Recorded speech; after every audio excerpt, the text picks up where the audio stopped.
Une synchronicité, c'est l'occurrence simultanée de deux événements, ou au moins, qui n'ont pas de lien de causalité entre eux, mais dont la coïncidence est chargée de sens pour la personne qui la vit. Alors c'est peut-être un peu abstrait. Si on veut le reformuler d'une manière un peu plus simpliste, c'est la coïncidence entre un événement intérieur, un vécu intérieur, un état d'esprit, et un événement extérieur qui est chargé de sens, donc comme si l'événement extérieur était un petit peu le reflet de l'état d'esprit de la personne. C'est pas aussi simple, mais c'est une manière de mieux comprendre ce que ça signifie. Moi, j'insiste beaucoup pour dire que l'événement extérieur ou les événements extérieurs, la coïncidence extérieure doit être un événement fortement improbable. Ouais. D'accord? Parce que sinon, après, on voit des signes partout. Ouais. Et d'ailleurs, je préconise le fait qu'il doit pouvoir se répéter. C'est-à-dire que quand on vit une synchronicité,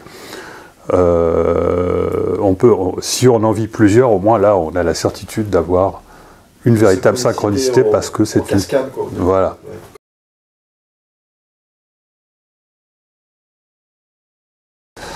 Ben, la synchronicité, c'est un phénomène qui ne peut pas être expliqué par la mécanique.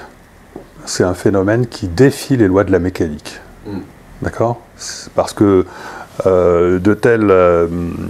alors, il est tout à fait normal, selon les lois de la mécanique, que de temps en temps, certains hasards étranges surviennent, d'accord? Parce que ils surviennent suffisamment rarement pour qu'ils puissent être étranges. Et d'ailleurs, on en parle que lorsqu'on les vit, et toutes les personnes qui ne vivent rien n'en parlent pas. Il est tout à fait normal que des personnes vivent des choses apparemment extraordinaires de temps en temps. Ça, c'est un très bon argument pour dire les synchronicités, ça n'existe pas.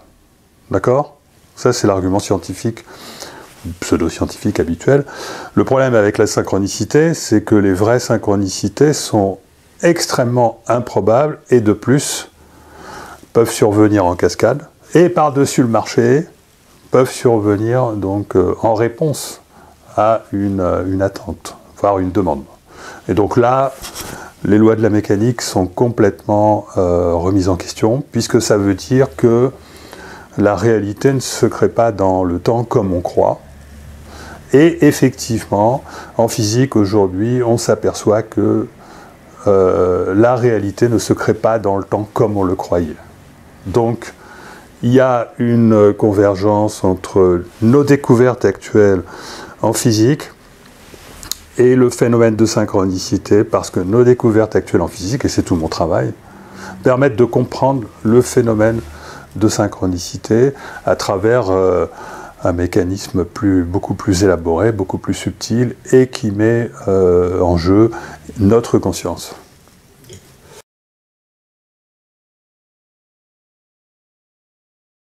J'ai vécu dans ma vie 4 avalanches de synchronicité.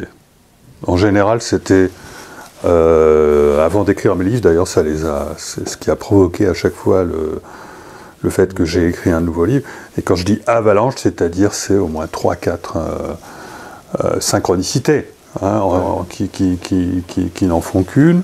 Mais il y a 2 ans, juste avant d'écrire Le Pic de l'Esprit, et surtout juste avant de rédiger ma publication dans la fameuse revue Annals of Physics, j'ai eu une synchronicité sous la forme de 6 papillons, 6 énormes papillons, et qui sont venus taper à la porte vitrée de l'entrée de la maison, hein, à la tombée de la nuit.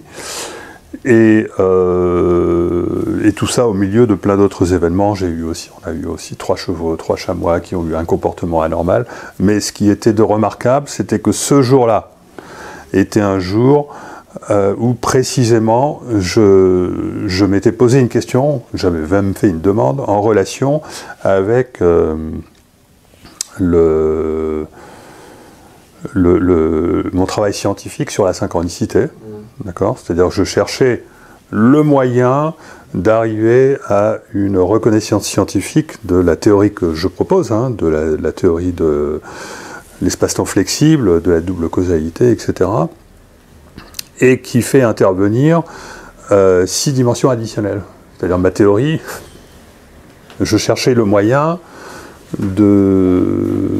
voilà, qu'est-ce que je dois travailler dans cette théorie, en gros, que dois-je faire? Je m'étais clairement posé la question, hein, j'avais clairement posé la question, que dois-je faire pour obtenir donc une reconnaissance scientifique de cette théorie, et ces 6 papillons sont venus m'indiquer la réponse, parce que, en fait, évidemment, 6 papillons, 6 dimensions additionnelles, c'était clair, puisque, effectivement, je parle de 6 dimensions vibratoires, et ce sont des dimensions immatérielles, d'accord? Et le papillon, que je relie à moi-même à l'âme humaine, et le papillon, c'est le symbole de l'âme humaine.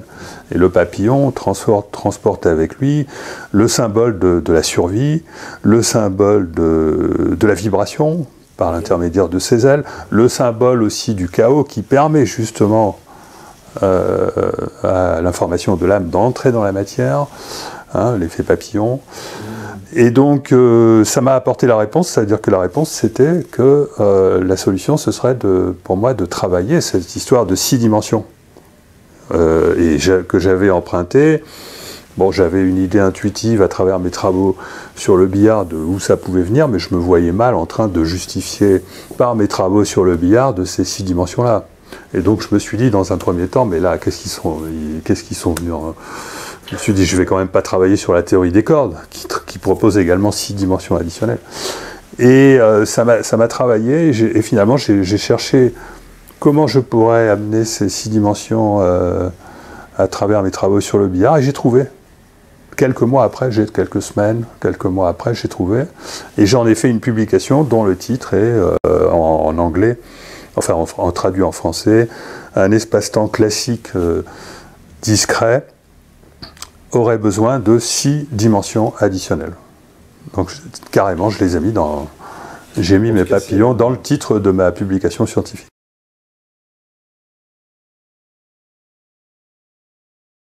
Bon, il faut faire attention avec ça. Moi, j'ai fait ça dans un but de validation pour moi. D'accord?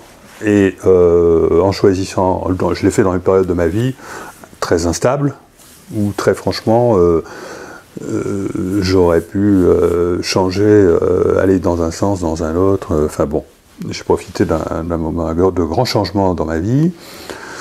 J'avais hautement médité le protocole, j'avais hautement compris qu'il fallait lâcher prise, qu'il fallait certainement pas que le mental s'empare de la situation.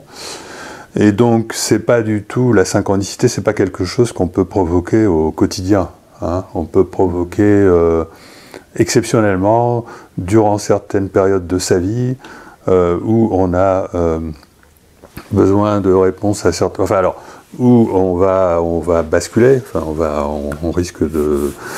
Ou alors peut-être un petit peu plus couramment lorsqu'on cherche certaines réponses à certaines questions et qui peuvent avoir une influence sur ce qu'on va faire par la suite. Mais bon, c'est pas quelque chose qui devrait être considéré comme quelque chose qu'on peut faire au quotidien, parce que, à moins d'être un grand sage, un grand maître qui est capable peut-être de ce genre de choses, la plupart du temps, il y a ce risque d'en faire une recette, hein, et de dire, bon, ben voilà, je vais appliquer tel protocole, donc je vais avoir tel résultat. Non, ça c'est surtout une erreur à ne pas faire. Et donc la synchronicité, cette histoire de provoquer les synchronicités, c'est surtout exploiter une période instable de sa vie pour arriver à se convaincre du fait que finalement la vie est magique, hein, c'est-à-dire que les lois de l'univers sont beaucoup plus subtiles qu'on croit, les lois de la physique sont incomplètes, et ça les physiciens le savent, le temps n'existe pas, etc. Et que par conséquent, notre conscience a une interaction sur notre réalité, mais qui se construit d'abord dans le futur, parce que dans le présent, notre réalité, elle est trop dense pour qu'on puisse modifier quoi que ce soit, sauf exception. Hein.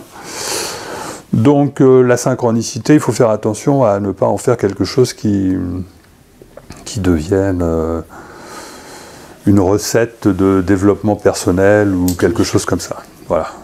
Hein. En fait, elle intervient surtout quand tu changes de ligne temporelle, en fait, pour te donner une confirmation que tu es sur la bonne voie, en fait. Si on peut oui. Mais quand on parle d'émettre une intention, moi je précise maintenant en conférence, parce que ça a souvent été mal interprété, qu'avant d'émettre une intention, il faut d'abord la capter. Parce qu'une intention qui est capable de changer le futur, c'est une intention qui vient du soi.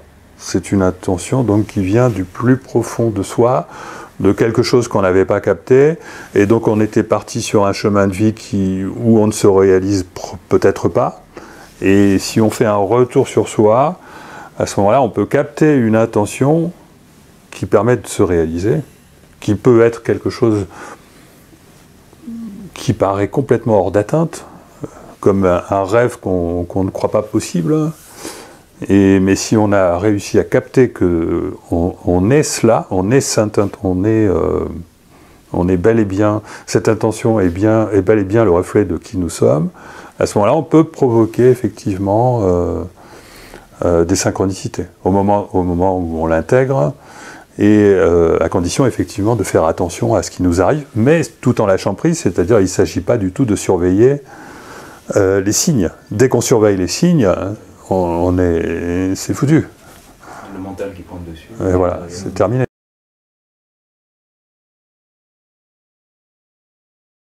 J'ai une définition scientifique du soi dans le cadre de cette théorie mainstream, hein, qui considère que notre futur est déjà réalisé. Eh bien, notre soi est tout simplement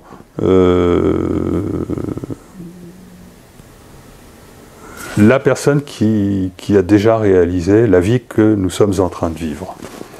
D'accord ? L'être à l'origine de l'être qui, en quelque sorte, a déjà vécu, qui aurait déjà vécu la vie que nous sommes en train de vivre, puisqu'elle est déjà planifiée. D'accord ? D'accord. Ou alors... C'est une partie de nous ou c'est quelque chose qui... Comment ? C'est une partie de nous-mêmes lorsqu'on a terminé sa vie, lorsqu'on est même dans le cercueil, hein, personne ne niera le fait que telle personne, aujourd'hui morte, a vécu qui elle était. Lorsqu'on a vécu une vie, on a vécu ce qu'on a été. On a vécu ce qu'on a été. Simplement, tu prends cette personne 30 ans avant qu'elle meure, elle ne sait peut-être pas qu'elle va avoir, durant les 30 ans qui viennent, cette vie-là. Elle ne sait pas qui elle va être. Eh bien, c'est cette ignorance de qui nous allons devenir, de qui nous allons être, qui fait la différence entre le moi et le soi. Le soi, c'est cette personne déjà réalisée, puisque l'univers a déjà potentialisé sa mort. Le soi, c'est cette personne déjà réalisée, qui est malgré tout quand même le résultat de l'action du moi et de l'action du soi, parce que le moi peut aussi ne pas réaliser le programme de qui il aurait voulu être. Imaginons qu'une personne se réalise, donc elle réalise il n'y a pas d'antinomie, d'opposition entre le programme de qui elle est, le programme de qui elle pense être, et le programme de son soi. Mais on peut aussi ne pas réaliser qui on est. L'échec existe, la douleur, la souffrance existe, et on peut attribuer, et j'attribue directement la souffrance, la douleur, l'échec, pas forcément l'échec, hein, parce que l'échec peut être positif, mais j'attribue en tout cas la souffrance, les chemins de vie de souffrance, au fait de ne pas réaliser qui on est, de ne pas se réaliser. Parce que la connexion avec le soi apporte toujours de la joie, et une force considérable. La connexion avec le soi, lorsqu'on fait un retour sur soi, et qu'on a peut-être remis en question absolument tout dans sa vie, et on a lâché prise, on s'est détaché de tout, etc. On n'a plus rien peut-être, sauf notre sensation d'exister. Eh bien, la connexion au soi peut nous apporter simplement ce bonheur d'exister, cette joie d'exister, qui est la source de joie, la source d'énergie, la source de joie, qui démontre qu'en fait, la joie dans la vie, le bonheur n'est pas quelque chose qui dépend finalement de choses matérielles. D'accord ? Et donc on peut en déduire que c'est la connexion au soi qui nous apporte la bonne voie à suivre pour être heureux. D'accord ? Sachant qu'on a le choix, et c'est là où se situe le libre arbitre, on a le choix de fonctionner en étant réceptif à qui on est, et dans ce cas-là, on choisit le chemin du bonheur, mais qui peut être un chemin difficile, ou de ne pas choisir ce chemin-là, et pour des raisons de facilité, on va finalement s'aventurer sur le chemin de la souffrance. Parce que dans un cas, tout comme dans l'autre, il y aura peut-être de la souffrance. Simplement, dans le cas où on ne suit pas le programme du soi, ça devient une souffrance non choisie.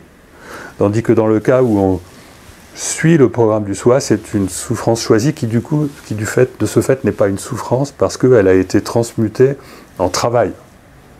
Par exemple, si lorsque j'ai vécu de cette synchronicité avec les 6 papillons, je me suis dit mais c'est pas possible, je peux pas faire ce travail-là qui consiste à creuser cette histoire de 6 dimensions supplémentaires, je me sens pas à la hauteur, ça va être un travail de dingue, etc. Et effectivement, ça a été un travail de dingue. J'ai souffert à certains moments en pensant que j'étais dingue de m'être lancé là-dedans, que j'allais pas y arriver, parce que je trouvais pas soit toutes les solutions, soit la bonne manière de le rédiger, etc. Il y a eu de la souffrance là, mais c'était un travail. Et en fin de compte, assorti d'une très grande réussite. Donc voilà. Donc c'est intéressant de voir que finalement, ce libre arbitre, finalement, c'est pas quelque chose qui est, c'est quelque chose qui est beaucoup plus subtil qu'on le pense, hein, mais c'est quelque chose qui ressort de la question: est-ce que je suis le chemin de la facilité finalement, de l'ego, ou est-ce que je suis le chemin de qui je suis vraiment et qui va être plus probablement celui de la difficulté? La notion de soi que tu définis, est-ce qu'elle ressemble un peu à celle de l'hindouisme par exemple? Le soi qui serait la partie spirituelle élevée de nous-mêmes, qui serait en contact avec le... Complètement. De toute façon, il y a une convergence... Qui serait réalisé spirituellement, c'est-à-dire qu'il est... Alors, oui, enfin bon, mais là, moi, je suis pas un être réalisé, hein. Non, mais ton soi, enfin, ton soi. J'ai vécu le sentiment, enfin la joie de la connexion. Ça ne veut pas dire que je suis tous les jours... en fait... la connexion et cette sensation d'être lié avec qui on est profondément, c'est pas quelque chose qu'on va vivre chaque jour, hein. On a fait un téléchargement de mise à jour à ce moment-là, et après on sait ce qu'on a à faire. Moi j'ai fait un téléchargement de mise à jour il y a 2 ans, depuis je sais ce que j'ai à faire, d'accord. Et puis et tant que ce travail n'est pas terminé, je ne vais pas aller reconvoquer mon être intérieur pour me donner une idée de la suite. Tu vois ce que je veux dire? Oui, bien sûr. Voilà. Je vais rester dans l'ego. Et il n'y a pas d'incompatibilité entre l'ego et le soi. À partir du moment où l'ego est capable de temps en temps de dire bon ben là, je suis en zone d'ombre. Donc je vais faire une demande, je vais essayer de faire un retour sur soi, sur moi, pour faire une mise à jour.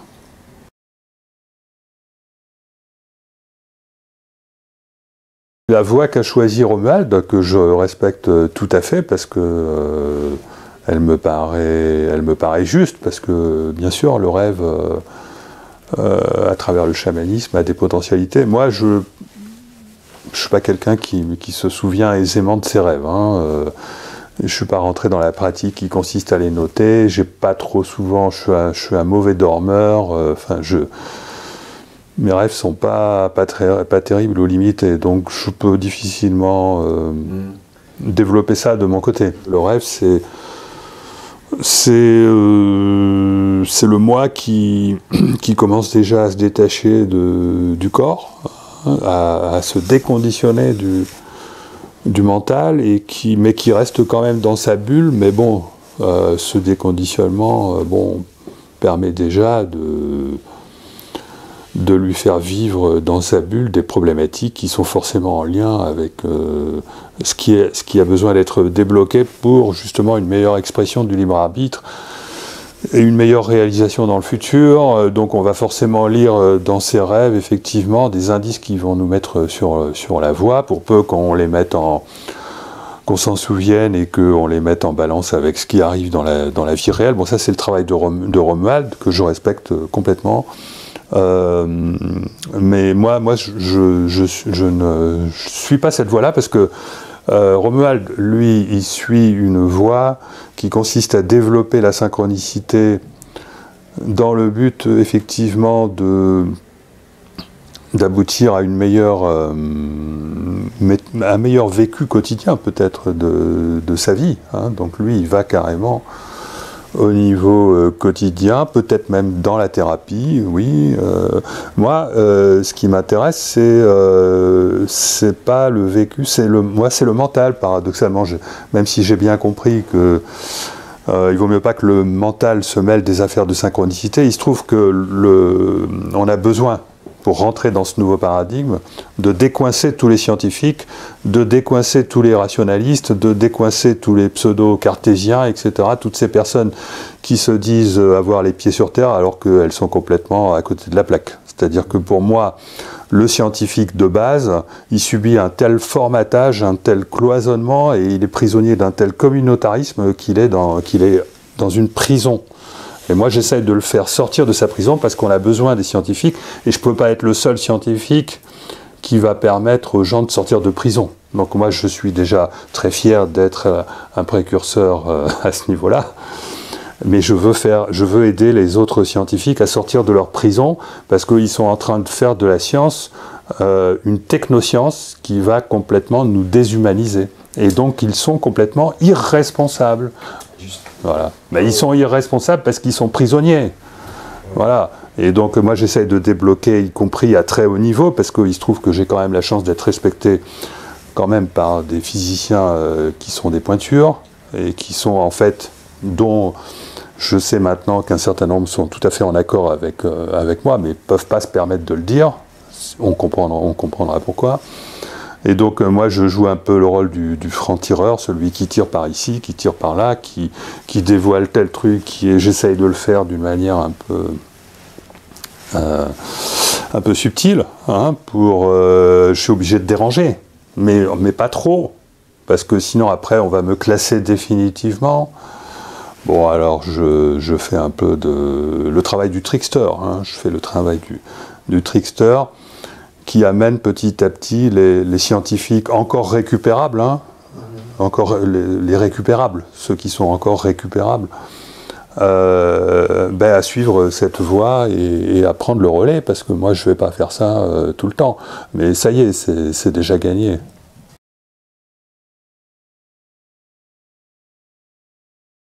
Je ne vais pas le dire, parce que si je veux qu'ils continuent à me soutenir, je vais...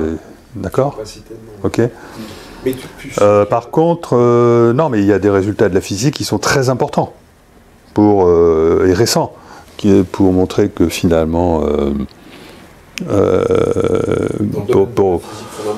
pour anéantir le matérialisme. Par exemple, la découverte des ondes gravitationnelles, on ne l'a pas dit, mais franchement, ça c'est antimatérialiste au possible. Parce que, et on ne l'explique pas assez, les ondes gravitationnelles, ce sont des ondes de l'espace. Ce sont des ondes de l'espace-temps, c'est-à-dire du vide, de rien, des ondes de rien. C'est pas des ondes de matière. Jusqu'à présent, jusqu'à aujourd'hui, on ne connaissait que les ondes de matière. D'accord ? Les vibrations qui font intervenir de la matière. Ok ? Et la lumière avait un statut spécial, parce que la lumière interagit avec la matière, mais elle avait un statut spécial à travers l'électromagnétisme, les équations de Maxwell, etc. Mais la lumière ne remettait pas encore en question jusque notre notion de l'espace lui-même, l'idée de l'existence de l'espace lui-même. Maintenant qu'on sait que les ondes gravitationnelles existent vraiment, on sait que par conséquent l'espace n'existe pas vraiment, que l'espace est une illusion, parce qu'on ne peut pas s'imaginer un espace en vibration.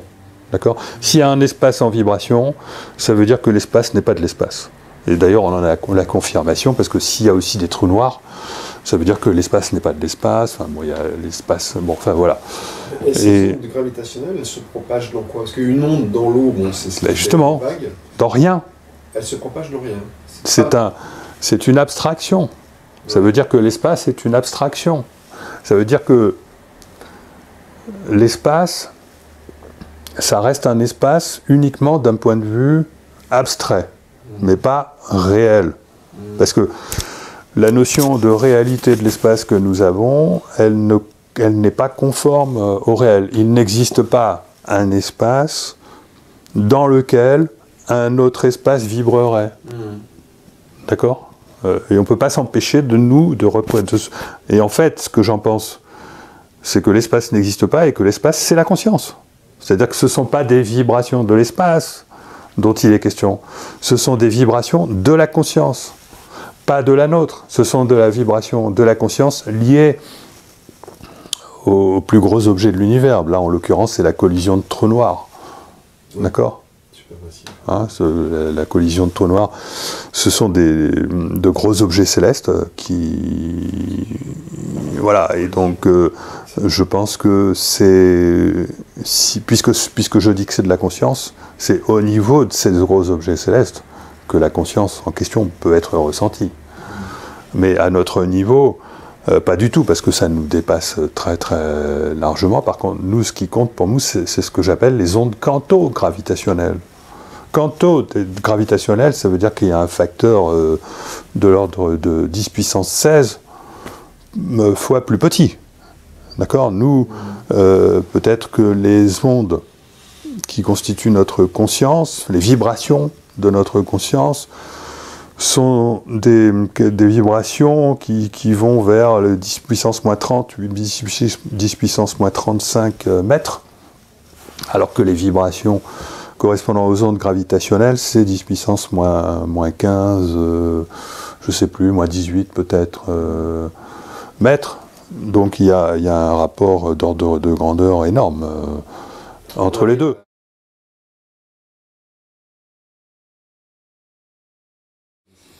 Ah ben ça, c'est toute ma théorie. Ma théorie des 3 niveaux de la conscience, que je lis dans le billard, dans la mécanique du billard.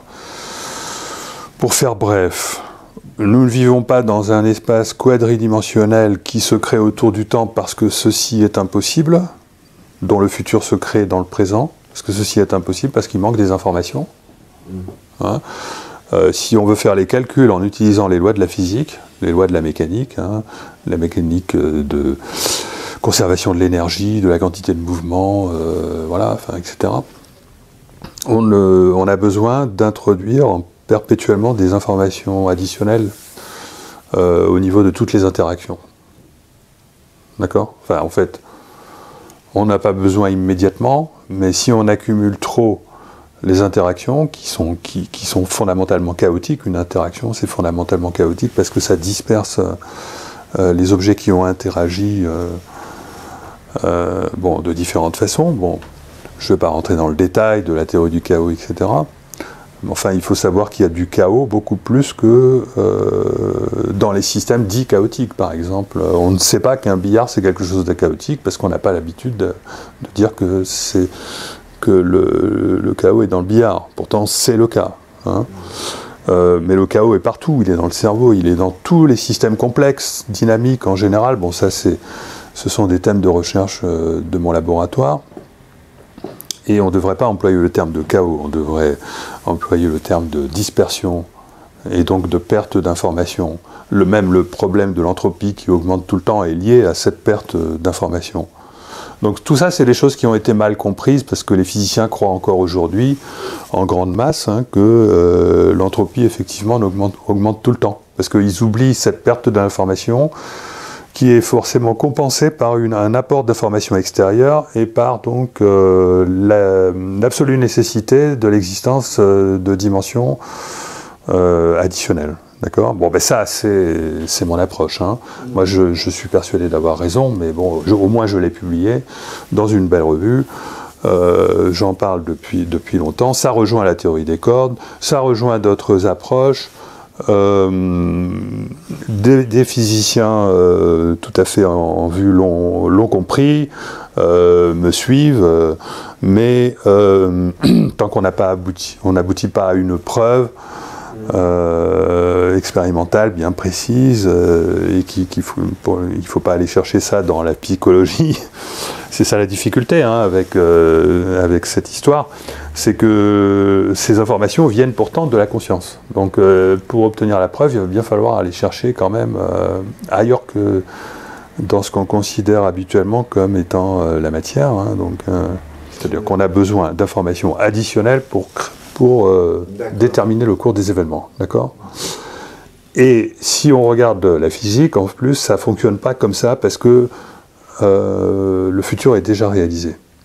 Le futur a toutes les chances d'être déjà réalisé à cause des enseignements de la relativité et de la mécanique quantique. La mécanique quantique nous parle d'intrication non locale, mais pas seulement dans l'espace, mais aussi dans le temps. Donc il faut bien que ces objets existent déjà dans le futur, avec lesquels il y a une intrication entre le présent, voire le passé et le futur. Donc il faut bien qu'il y ait quelque chose qui est de l'information qui soit présente déjà dans le futur. C'est aussi la seule manière de comprendre, la seule bonne manière de comprendre la réalité, la relativité, qui est donc de dire que le futur est déjà réalisé. On comprend mieux la relativité, et à la fois la relativité et la mécanique quantique, si le futur est déjà réalisé. La question que ça pose, et la raison pour laquelle les physiciens n'aiment pas trop, parce que tout le monde n'est pas d'accord avec ça, c'est que ça prive de libre arbitre.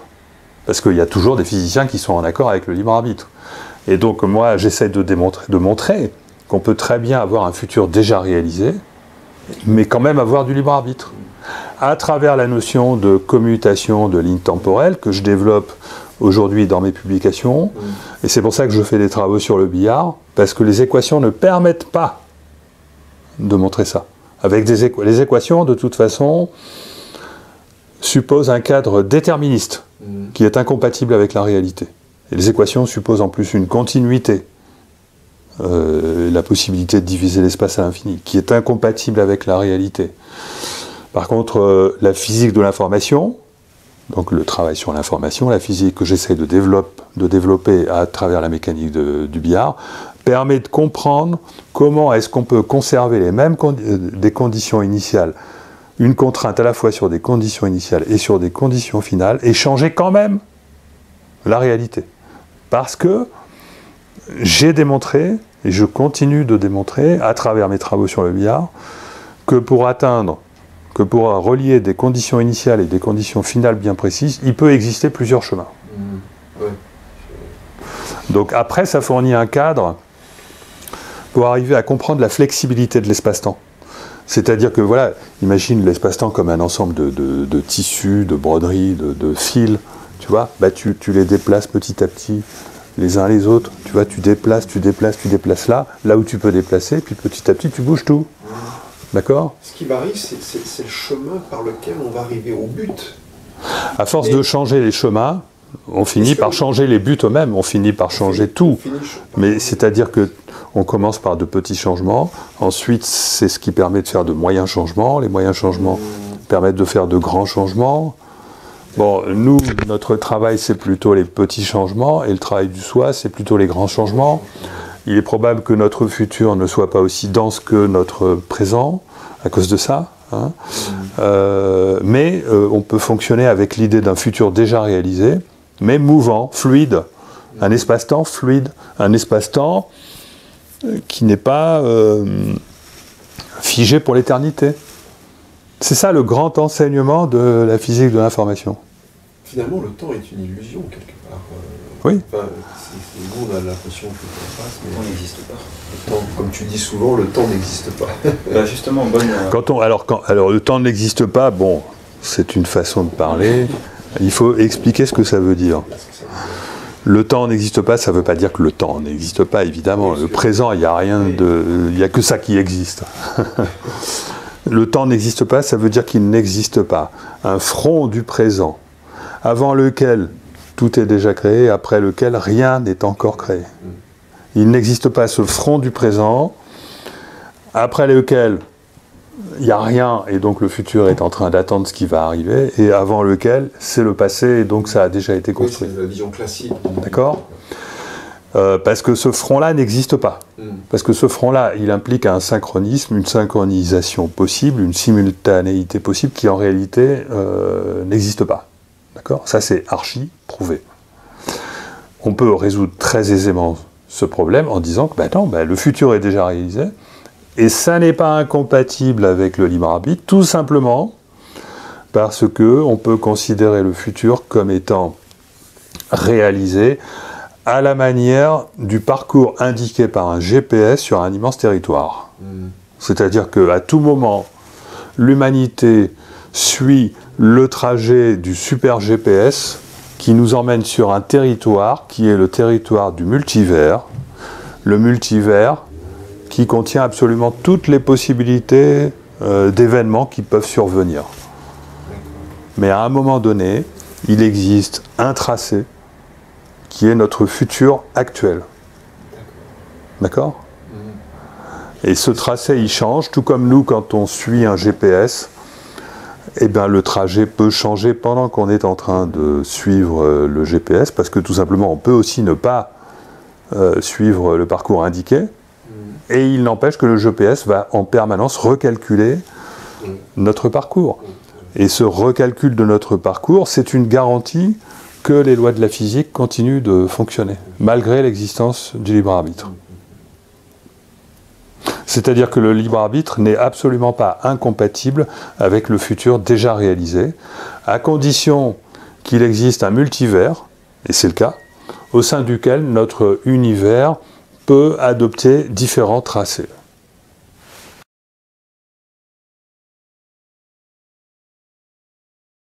Ce changement climatique, dont on ne sait d'ailleurs toujours pas s'il va aboutir à un réchauffement ou à un refroidissement, puisqu'il suffirait qu'il y ait beaucoup de retombées atmosphériques d'eau sous forme de neige qui augmente l'albédo de la Terre, et puis ça crée une glaciation.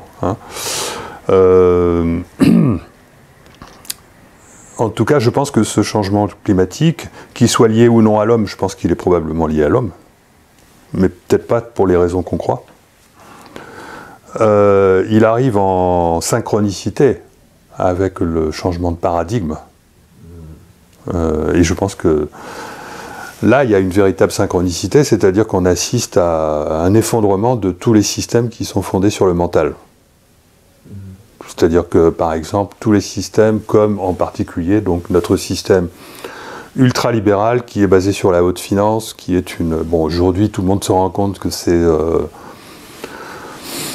de l'escroquerie généralisée, c'est de l'escroquerie légalisée, voilà, bon, tout le monde, petit à petit, les peuples comprennent que l'institution bancaire, c'est une institution qui est tout simplement une mafia légalisée à l'échelle globale, qui nous prend l'impôt au lieu que ce soit les États qui le prennent. Alors maintenant, ça nous prend l'impôt à nous directement, mais en plus ça prend l'impôt à l'État directement. L'État ne peut pas payer l'impôt, donc l'État nous prend un surplus d'impôts, etc. Donc voilà, on aboutit à une situation où petit à petit les peuples vont se rendre compte que le système, ce qu'ils appellent les élites, et qui n'ont absolument rien d'élite, est complètement malade, à force de travailler pour son propre profit. Et donc, il y a une perte totale de confiance envers toutes les institutions, qui ne sont pas des institutions humaines, enfin, en tout cas qui sont des institutions qui ont tendance à se déshumaniser, pour suivre la loi du profit, le diktat de la finance, le diktat de l'économie avec les fameux 3% qu'il faut toujours consommer en plus parce que sinon le système éclate, etc. Mais c'est complètement ridicule. Voilà. Bon, le problème, c'est que la rue n'a pas encore acquis cette compréhension du fait qu'il faut arrêter de consommer, alors que pourtant, la cessation de l'esclavage passe par au moins le choix, la prise de conscience de ce que l'on consomme. Et le fait de ne pas consommer pour son bonheur, mais de consommer pour son équilibre. Voilà. Mais on sort à peine de générations où les parents sont encore, même encore aujourd'hui, esclaves de leurs enfants. On sort à peine de... Donc, il y a encore un gros travail à faire avant que l'éveil qui aujourd'hui est en train d'imprégner une grande partie de la population la plus instruite parvienne jusqu'aux couches les plus populaires, voilà, ou aux pays pauvres, etc. Donc bon, enfin moi j'y vois pas bien clair là-dedans, mais en tout cas ce que je ressens, c'est qu'il y a une vaste synchronicité planétaire de l'effondrement de tous les systèmes basés sur l'ancien paradigme, hein, cet ancien paradigme qui finalement est issu de l'erreur de la pensée qui a été faite il y a 3 siècles à travers l'interprétation qu'on a faite de la science qui a abouti au mécanicisme, et donc à cette idée que nous sommes tous des machines, que l'âme n'existe pas, que la conscience est le produit du cerveau, etc., etc. Nous sommes en train de payer toutes ces bêtises. Nous sommes en train de payer les fausses croyances induites par la science elle-même pour remplacer les fausses croyances qui étaient induites par la religion. Donc il faut arrêter toutes ces fausses croyances. Aujourd'hui, la science étant devenue une technoscience, c'est devenu une religion. Moi, je l'appelle la pseudo-science matérialiste. Ça fait des décennies qu'on sait que le matérialisme ne tient plus la route. Et on en a la preuve tous les ans, des preuves supplémentaires. Et on continue de fonctionner selon cet ancien système de pensée qui explique pourquoi l'Occident est arrivé à bout et est en train de dégénérer, quoi. Le problème, c'est qu'on a emmené tous les autres continents avec nous et que ces continents ont suivi le conditionnement occidental et que ce n'est pas eux qui vont dire « Attention, vous êtes trompés, c'est nous ». Et la France en particulier, les Français les premiers, qui doivent dire « Attention, on s'est tous trompés ». Et puis commencer à donner des exemples de mise en place de nouvelles façons de penser, de nouveaux systèmes, de nouvelles façons de vivre, que le reste du monde va suivre progressivement, parce qu'il ne faut pas compter sur les Russes, ni sur les Chinois, ni sur les Américains, pour mettre en place ces nouvelles façons de vivre, ces nouvelles façons de penser, etc. Et ça, c'est à travers la restauration de toutes les valeurs qui sont liées à l'esprit, qui sont liées à l'humain, d'accord ? À travers la réhabilitation de l'existence de l'âme, et à travers tout ce renouveau. Et dont les peuples ne veulent pas. Et donc, il n'existe pas de libre arbitre au niveau d'élite, de soi-disant élite mondiale, ou au niveau des gouvernements, ou au niveau même inférieur, des régions, etc. Il n'y a plus que des esclaves maintenant du système économique, des esclaves de la finance, etc. Et donc le libre arbitre n'existe plus qu'au niveau local. Le libre arbitre, on va dire, on ne va pas le mettre simplement au niveau individuel, il existe peut-être encore un peu au niveau des mairies. Je pense que le libre arbitre, aujourd'hui, il est associatif. Le libre arbitre, il est au niveau des petites communautés, des associations, etc. Et c'est eux, c'est tout cela, c'est tous ces mouvements, ainsi que les personnes, les associations, les mairies, qui portent en elles les capacités, les germes de créer un monde nouveau.